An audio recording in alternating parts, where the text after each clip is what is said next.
तो दोस्तों आज हम फिर से आपके लिए लेकर आए हैं देश दुनिया की सभी ताजा बड़ी खबरें फटाफट एक एक कर विस्तार से आज आपको बताएंगे। तो वीडियो को अंत तक जरूर देखें। दोस्तों वीडियो बनाने में हमें काफी मेहनत लगी है, तो वीडियो को दिल से लाइक कर दें। जहां दोस्तों पहली खबर में आपको बता दें कि मुसलमानों के विरोध में उतरी फ्रांस की सरकार ने खुले में जुमे की नमाज पढ़ने पर लगाई रोक। वहीं आपको बताएंगे दोस्तों की किसानों को आतंकवादी बताना कंगना रनावत को पड़ा भारी। मुंबई हाई कोर्ट ने फैसला सुनाते हुए 22 दिसंबर को मुंबई पुलिस के सामने पेश होने का आदेश किया जारी। कंगना की बड़ी मुश्किलें। वहीं आपको बताएंगे दोस्तों कि गोवा में बोली ममता बनर्जी, कहा जो भी बीजेपी को हराना चाहता है वो हमारी पार्टी को दे समर्थन। वहीं आपको बताएंगे दोस्तों कि काशी विश्वनाथ कॉरिडोर का उद्घाटन करके बुरी तरह से फंसे प्रधानमंत्री मोदी। फारूक अब्दुल्ला बोले दूसरे धर्मों को भी तवज्जो दे प्रधानमंत्री मोदी, सिर्फ मंदिरों का ही ना करवाएं देश में निर्माण। वहीं आपको बताएंगे दोस्तों कि टीकाकरण प्रमाण पत्र से हटेगी प्रधानमंत्री मोदी की तस्वीर, केरल हाई कोर्ट ने की सुनवाई। वहीं आपको बताएंगे दोस्तों कि जम्मू कश्मीर में मोदी सरकार को लगा एक और बड़ा झटका। श्रीनगर में हुआ आतंकी हमला, 2 जवान सहित 12 गंभीर रूप से घायल। मोदी काशी विश्वनाथ कॉरिडोर का उद्घाटन करने में व्यस्त। तो दोस्तों सभी खबरों को आपको एक एक कर बताने वाले हैं। दोस्तों वीडियो को लाइक कर चैनल को सब्सक्राइब कर दें और हमें कमेंट में बताएं कि आप किस जिले किस राज्य से हमारी खबरों को देख रहे हैं। इसी बीच पर तो दोस्तों अगली खबर की ओर, तो नमाज के विरोध में उतरी फ्रांस की सरकार ने खुले में नमाज पढ़ने पर लगाई रोक। जब दोस्तों आपको बता दें ये बड़ी खबर सामने निकल कर आई दोस्तों की गुरुग्राम के बाद फ्रांस की सरकार ने खुले में नमाज पढ़ने पर फ्रांस में आज रोक लगा दी है और मुसलमानों के खिलाफ ये बड़ा फैसला लिया है। दरअसल आपको बता दें कि फ्रांस में 100 जगहों पर मुसलमान खुले में जुमे की नमाज पढ़ते थे। वहीं आपको बता दें कि फ्रांस के सांसदों ने इनका विरोध किया, जिसके बाद फ्रांस की सरकार ने मुसलमानों के 100 जगह खुले में नमाज पढ़ने पर रोक लगा दी। दरअसल आपको बता दें कि फ्रांस के सांसदों ने आरोप लगाया कि मुस्लिम समाज के लोग दादागिरी खुले में नमाज पढ़ के कर रहे हैं, इसलिए इसको बिल्कुल भी बर्दाश्त नहीं किया जाएगा। जिसके बाद फ्रांस के सांसदों ने विरोध किया और इसके बाद फ्रांस की सरकार ने खुले में जुमे की नमाज पढ़ने पर रोक लगा दी। तो ये बड़ी अपडेट आई दोस्तों कि गुरुग्राम के बाद फ्रांस की सरकार ने खुले में नमाज पढ़ने पर ये रोक लगाई है। आपकी क्या राय इस खबर पे हमें कमेंट में जरूर बताएं। इसी बीच पर तो दोस्तों अगली खबर की ओर, तो सिखों को खालिस्तानी बताना कंगना रनावत को पड़ा भारी। कंगना रनावत 22 दिसंबर को मुंबई पुलिस के सामने होंगी पेश, कोर्ट ने सुनाया फैसला। जब दोस्तों आपको बता दें कि बॉलीवुड एक्ट्रेस कंगना रनावत को किसान और सिखों को खालिस्तानी बताना आतंकवादी बताना भारी पड़ गया और कोर्ट ने फैसला सुनाते हुए कंगना रनावत को 22 दिसंबर को मुंबई पुलिस के सामने पेश होने का आदेश दिया है, जिसके बाद कंगना रनावत की मुश्किलें बढ़ गई हैं। दरअसल आपको बता दें कि किसान आंदोलन सहित सिखों को कंगना रनावत ने खालिस्तानी आतंकवादी बताया था, जिसके बाद इनके खिलाफ सिख समुदाय ने कई एफआईआर देश के अलग अलग राज्यों में दायर की थी। वही आपको बता दें कि इसी मामले की सुनवाई करते हुए मुंबई हाई कोर्ट ने फैसला सुनाया और कंगना रनावत को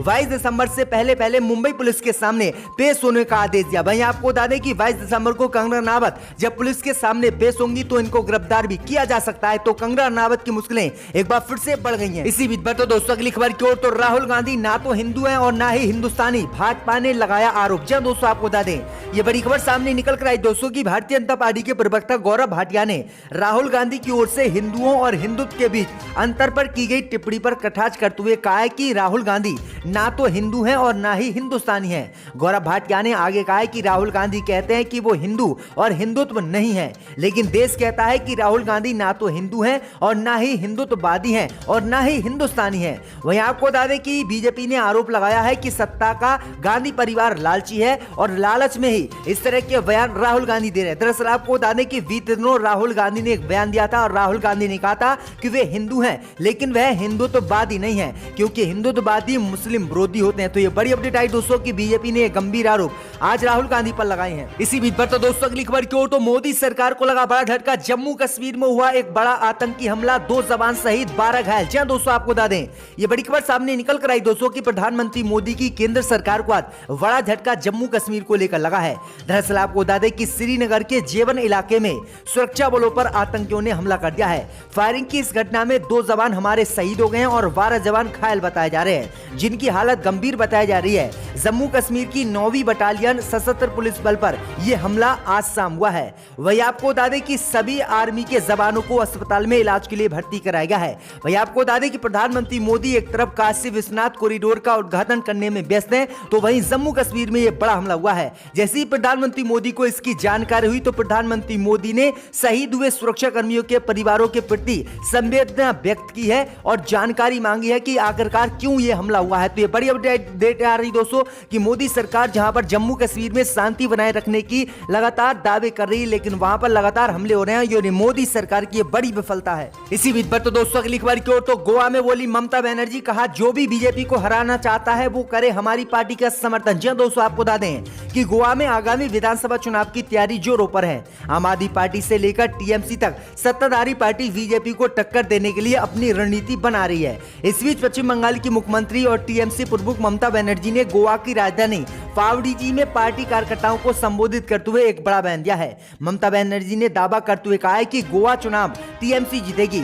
साथ ही ममता बनर्जी ने अपील करते हुए कहा है कि जो लोग बीजेपी को गोवा में हराना चाहते हैं उन्हें हमारी पार्टी का समर्थन करना चाहिए, क्योंकि हमारी पार्टी बीजेपी को गोवा में चुनाव हरा सकती है, अन्य पार्टियां नहीं। तो ये बड़ी अपडेट आई दोस्तों। इसी बीच पर तो दोस्तों अगली खबर की ओर तो काशी विश्वनाथ कॉरिडोर का उद्घाटन करके बुरी तरह से फंसे प्रधानमंत्री मोदी। फारूक अब्दुल्ला बोले दूसरे धर्म को भी तवज्जो दे प्रधानमंत्री मोदी।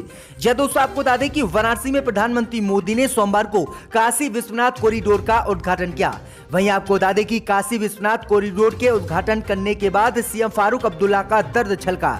उन्होंने प्रधानमंत्री मोदी पर निशाना साधते हुए कहा कि प्रधानमंत्री मोदी को दूसरे धर्मों को भी तवज्जो देना चाहिए और दूसरे धर्मों के तीर्थ स्थलों का भी विकास प्रधानमंत्री मोदी को करना चाहिए, न कि सिर्फ हिंदू धर्मों का। आगे उन्होंने कहा कि प्रधानमंत्री मोदी एक धर्म के नहीं बल्कि पूरे देश के प्रधानमंत्री हैं, इसलिए प्रधानमंत्री मोदी को हिंदू धर्म छोड़कर अन्य धर्मों के जो है तीर्थ स्थल हैं, जो दरगाह हैं, मस्जिदें हैं, उनका भी विकास करना चाहिए। क्योंकि जब से प्रधानमंत्री पीएम बने हैं तब से लगातार मंदिर और अन्य चीजों का जो है उद्घाटन कर रहे हैं, उनका निर्माण कार्य कर रहे हैं, जीर्णोद्धार करवा रहे हैं, लेकिन उन्होंने अन्य किसी धर्म के लोग के लिए कोई काम नहीं किया है। तो ये बड़ी अपडेट आई दोस्तों कि फारूक अब्दुल्ला का ये दर्द आज छलका है। इसी बीच पर तो दोस्तों अगली खबर की ओर तो कर्नाटक में धर्मांतरण विरोधी बिल पर बोली कांग्रेस पार्टी। अंबेडकर ने भी धर्म बदला था, क्या उन पर भी केस होगा दर्ज? जी दोस्तों, आपको बता दें कि कर्नाटक की बीजेपी सरकार ने धर्मांतरण विरोधी बिल और लव जिहाद बिल को सदन में पेश करने का निर्णय ले लिया है।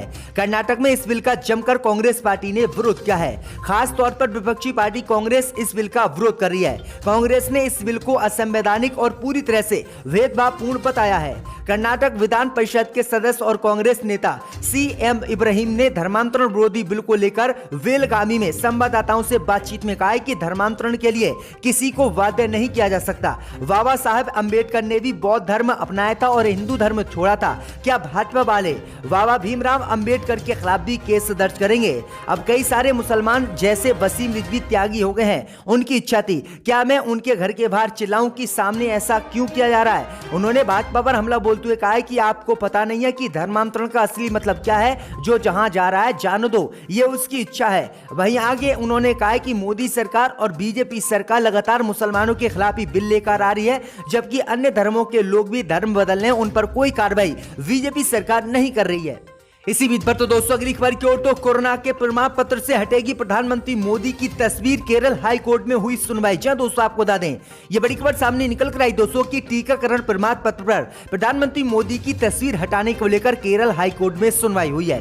केरल हाई कोर्ट ने सोमवार को कोरोना वायरस टीकाकरण प्रमाण पत्र से प्रधानमंत्री मोदी की तस्वीर हटाने की मांग करने वाली एक याचिका की जांच की। हाई कोर्ट ने याचिकाकर्ता से सवाल किया है कि क्या आपको प्रधानमंत्री मोदी पर शर्म आती है, इसलिए आप जो है प्रधानमंत्री मोदी के प्रमाण पत्र से तस्वीर हटाने की बात कर रहे हैं। दरअसल आपको बता दें कि जिस व्यक्ति ने जो है केरला हाई कोर्ट में याचिका डाली थी और प्रधानमंत्री मोदी की तस्वीर टीकाकरण प्रमाण पत्र से हटाने की मांग की थी, उन्होंने तर्क दिया था कि अन्य देशों में टीकाकरण हो रहा है, लेकिन अन्य देशों के प्रधानमंत्री की तस्वीर कोरोना टीकाकरण के प्रमाण पत्र पर नहीं लगाई जा रही, सिर्फ भारत में ही ऐसा हो रहा है। इसलिए प्रधानमंत्री मोदी की भी तस्वीर टीकाकरण प्रमाण पत्र से हटाई जानी चाहिए। तो ये बड़ी अपडेट आई दोस्तों। अब देखते हैं केरल हाई कोर्ट प्रधानमंत्री मोदी की तस्वीर कोरोना टीकाकरण के प्रमाण पत्र से हटाता है या फिर नहीं। इसी बीच पर तो दोस्तों अगली खबर की ओर तो प्रधानमंत्री मोदी ने काशी विश्वनाथ कॉरिडोर का किया उद्घाटन। कहा औरंगजेब ने इसे तोड़ने की थी कोशिश। जी दोस्तों आपको बता दें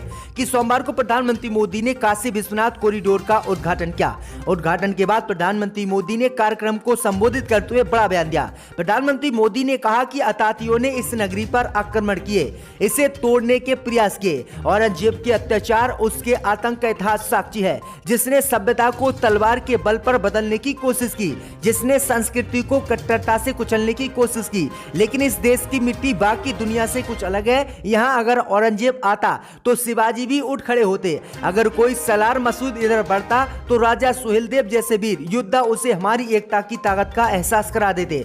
प्रधानमंत्री मोदी ने आगे कहा कि अंग्रेजों के दौर में भी काशी के लोगों का क्या हाल हुआ था ये सबने ही देखा था, लेकिन जब से केंद्र में बीजेपी की सरकार बनी है तब से दुनिया भर के लोग अब काशी विश्वनाथ कॉरिडोर के शिलान्यास और लोकार्पण का इंतजार कर रहे थे और आज हमने ये काम किया है। तो ये बड़ी अपडेट आई दोस्तों की प्रधानमंत्री मोदी ने ये बड़ा बयान दिया है।